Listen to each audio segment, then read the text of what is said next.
Белорусы возмущены. Им снова рассказывают неправду о Чернобыльской аварии. Даже спустя 40 лет споры не утихают. Внимание, внимание!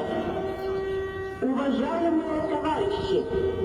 Городской совет народных депутатов сообщает, что в связи с аварией на Чернобыльской атомной электростанции в городе Крышевцы складывается неблагоприятная радиационная обстановка. Такой сценкой актеры Мозырского драматического театра показали, что происходило в момент аварии на Чернобыльской АЭС. Однако даже спустя 40 лет они не решились сказать правду о том, как на самом деле люди узнали о случившемся. Неправда, такого не было. Мне в 86 году было 18 лет. Все на 1 мая были на демонстрации. Только спустя некоторое время тихонько между собой люди начали переговариваться о радиации. Ни жителям Беларуси, ни Украины, ни России ничего не сообщали и никакой тревоги не объявляли. А новости на белорусском телевидении выглядели вот так. Асаблівы настрой у мінчан. Яны ў чаканні першамая.